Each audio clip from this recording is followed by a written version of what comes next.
목사님, 제가 오늘 아침에 죽을 뻔했습니다. 67세 김 집사가 주일 신방 때 건넌 첫 마디였습니다. 그의 주머니에선 한 구제 약봉지가 쏟아졌죠. 20년째 말 안 하는 옆집 박 장로 생각하니 가슴이 막혀서 그의 손에서 떨리는 혈압계 수치가 180을 가리켰습니다. 그날 밤 성전에게서 온 카톡을 발견했습니다. 목사님, 2003년 청빙투표 때 제가 반대표 던진 거 알고 계셨죠? 그때부터 박 장로님과 눈만 마주치면 심장이 쫄깃했어요.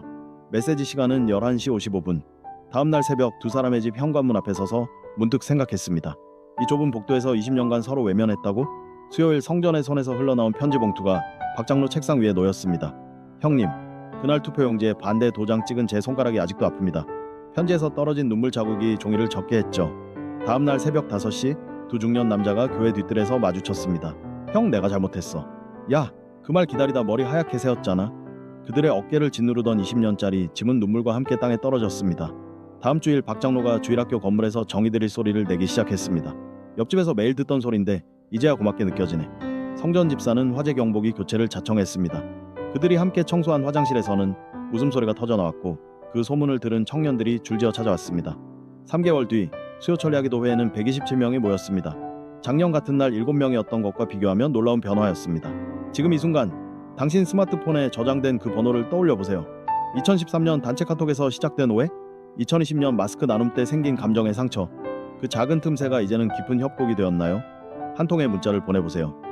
형제님, 오늘 커피 한 잔 어떠세요? 이 간단한 문장이 당신의 삶을 바꿀 수 있습니다. 핸드폰 주소록 53번째 사람에게 잘 지내시죠? 문자를 보내보세요.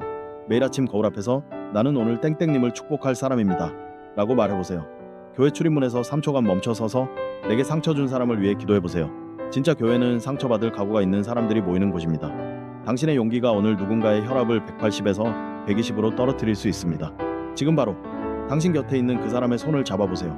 두 손의 온도가 만나는 순간 20년 된 벽이 무너지는 소리를 들을 수 있을 겁니다.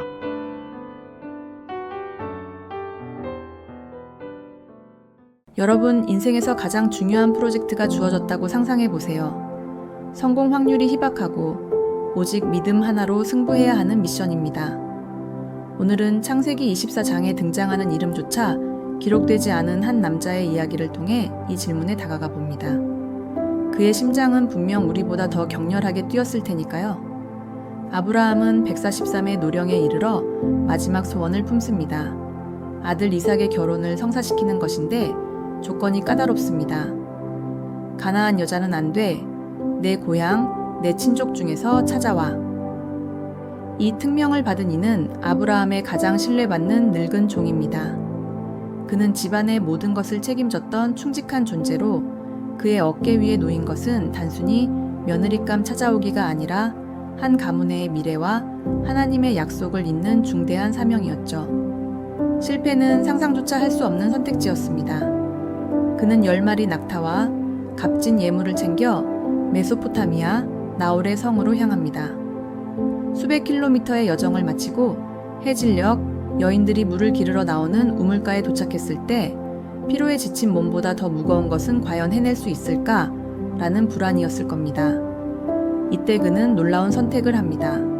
모든 경험과 계산을 내려놓고 하나님께 기도한 거예요. 그의 기도는 구체적이었습니다. 하나님, 제가 물을 청했을 때 마시세요. 그리고 제가 당신의 낙태에도 실컷 마시게 할게요 라고 말하는 소녀가 바로 하나님이 정하신 사람임을 알게 해주세요. 이는 단순한 부탁이 아니라 하나님의 응답을 확인하겠다는 대담한 믿음의 선언이었죠. 기도가 끝나기도 전에 리브가가 나타납니다. 종이 떨리는 목소리로 물을 청하자 그녀는 마시세요. 그리고 제가 낙타를 위해서도 물을 길어 배불리 마시게 할게요 라고 답합니다. 이 순간 그는 숨을 멈춘 채 하나님의 손길을 목격합니다. 우연일 리 없죠? 이는 보이지 않는 위대한 연출가의 정교한 계획이었어요. 그는 즉시 머리를 숙여 경배하며 외칩니다. 나의 주인 아브라함의 하나님 여호와를 찬송하나이다. 그의 목소리는 떨렸지만 확신으로 가득 차 있었습니다. 믿음이 그의 발걸음을 인도한 증거였죠. 이 종은 역사 속 주연이 아니었습니다. 이름조차 남기지 못했지만 그의 순종과 기도는 하나님의 약속을 이어가는 물줄기를 바꿨습니다. 그는 보이지 않는 하나님을 믿었고 그 믿음은 그를 위한 가장 확실한 내비게이션이 되었어요. 오늘날 우리도 인생의 무대에서 이름 없는 종처럼 느낄 때가 많습니다. 불확실한 프로젝트, 막막한 현실 앞에서 어떤 선택을 해야 할지 고민될 때 이 이야기를 기억하세요. 당신의 간절한 기도와 믿음의 발걸음은 하나님의 놀라운 드라마를 시작하는 첫 장이 될 수 있습니다. 지금 당신의 삶의 우물가에서 무릎 꿇고 위대한 연출가이신 하나님의 인도를 기다리세요. 아멘.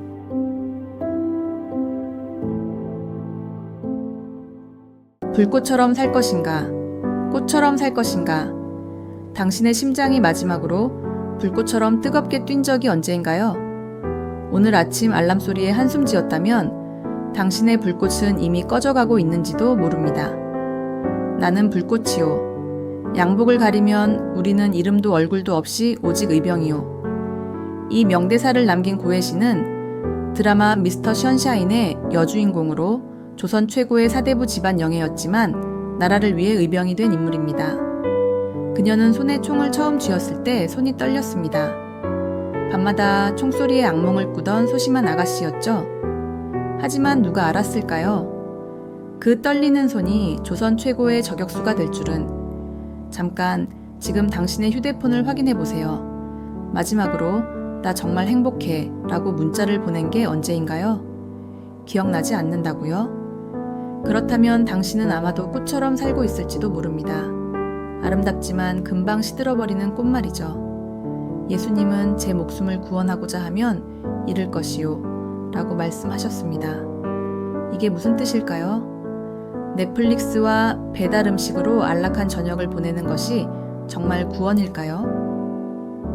고해 씨는 15살에 이미 노처녀 소리를 듣던 시대에 결혼 대신 총을 선택했습니다. 그녀는 윤희순 의사와 같은 실존 여성 독립운동가들에게서 영감을 받은 인물로 양반가 출신이지만 직접 총을 들고 나라를 지키기 위해 싸웠습니다. 때로는 가장 사랑하는 사람이 당신의 불꽃을 꺼뜨리려 할 수도 있습니다. 그들은 당신을 보호하려는 것이지만 불꽃은 위험을 감수해야만 타오를 수 있습니다. 화려한 날들만 역사가 되는 게 아니다. 싸워서 알려줘야지. 우리가 여기 있었고 두려웠으며 끝까지 싸웠다고. 당신의 인생이 끝났을 때 무엇이 기억될까요? 안전하게 살았다는 사실? 아니면 두려움에도 불구하고 도전했던 순간들? 바울은 너희 몸을 하나님이 기뻐하시는 산 제물로 드리라고 했습니다. 이것은 종교적 의무가 아니라 불꽃처럼 사는 초대장입니다. 당신의 열정이 타오를 때 그 빛은 주변을 밝히고 다른 이들의 불꽃도 일가웁니다. 오늘 밤 잠들기 전에 자문해보세요. 나는 꽃인가? 불꽃인가? 그리고 내일 아침 알람이 울리면 선택하세요. 안락한 침대에 머물 것인가? 아니면 세상을 바꾸러 일어날 것인가? 당신의 불꽃이 타오를 시간입니다. 준비되셨나요?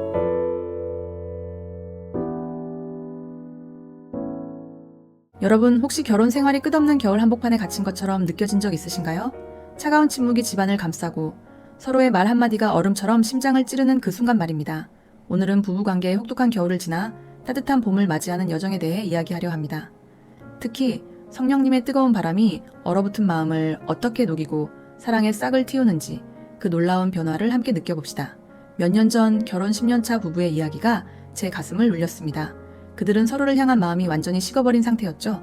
남편에겐 아내의 잔소리가 날카로운 칼처럼 느껴졌고 아내에겐 남편의 무관심이 차가운 벽처럼 다가왔습니다. 대화는 사라지고 눈빛조차 마주치지 않는 날들이 이어졌어요. 이혼 서류를 앞에 두고 마지막 싸움을 벌이던 그날 밤 그들의 집은 겨울 그 자체였습니다. 그런데 그 순간 남편은 문득 교회에서 들었던 말씀을 떠올렸습니다. 성령으로 충만함을 받으라. 그는 어색함을 무릅쓰고 무릎을 꿇고 기도하기 시작했어요. 처음엔 목소리가 떨렸지만 곧 눈물이 터져 나오며 자신의 완고한 마음을 고백하게 됐죠. 놀랍게도 아내가 그 기도를 듣고 다가왔습니다. 함께 울며 서로의 상처를 끌어안았고 그 순간 성령님의 따뜻한 손길이 두 사람 사이를 녹였습니다. 겨울이 끝나고 봄의 첫 햇살이 비치기 시작했어요. 성경은 이런 변화를 가능케 하는 성령님의 능력을 분명히 보여줍니다. 그리스도를 경외함으로 피차 복종하라. 는 말씀은 부부가 서로를 존중하고 순종할 때 관계가 하나님의 설계대로 회복된다는 약속입니다. 또 갈라디아서 5장 12절에서는 성령의 열매로 사랑, 희락, 화평을 주신다고 하죠. 여러분, 이 열매가 여러분 가정에 맺히는 모습을 상상해 보세요. 차가운 겨울밤이 지나고 서로 손잡고 따스한 봄 햇살 아래서 웃는 모습이요. 성경은 단순한 책이 아닙니다. 얼어붙은 마음을 녹이는 뜨거운 불씨입니다. 지금 이 순간 여러분의 결혼 생활은 어떤 계절에 있나요? 혹시 겨울의 한가운데서 떨고 있다면 잠시 멈추고 성령님께 마음을 열어보세요. 저도 한때 그런 겨울을 겪었습니다. 아내와의 사소한 다툼이 쌓여 서로를 향한 문을 닫아버렸죠. 하지만 성령님께 기도하며 작은 변화를 시작했을 때 아내의 미소가 다시 따뜻하게 다가왔습니다. 여러분도 할 수 있습니다. 성령님은 지금 여러분 곁에 계세요. 그분의 숨결이 차가운 방을 따뜻하게 채우고 작은 미소와 말 한마디가 겨울을 녹이는 첫걸음이 될 것입니다. 오늘 여러분 가정에 적용할 한 가지를 제안하고 싶습니다. 오늘 밤 배우자와 손을 잡고 짧은 기도를 드려보세요. 주님, 우리의 완고한 마음을 녹여주시고 서로를 사랑으로 품게 해주세요. 그리고 서로에게 한 가지 감사한 점을 말해보세요. 그 작은 시작이 봄을 불러올 거예요. 혼자라면 주변의 어려운 부부를 위해 기도해주세요. 여러분의 기도가 누군가의 겨울을 녹일 수 있습니다. 여러분, 겨울은 영원하지 않습니다. 성령님의 뜨거운 사랑으로 얼어붙은 마음이 녹아내릴 때 여러분 가정의 봄꽃이 피어날 거예요. 오늘 그 첫걸음을 내디드세요. 서로를 향한 문을 열고 성령님의 손길을 붙잡으세요. 그 봄날을 함께 맞이합시다. 아멘.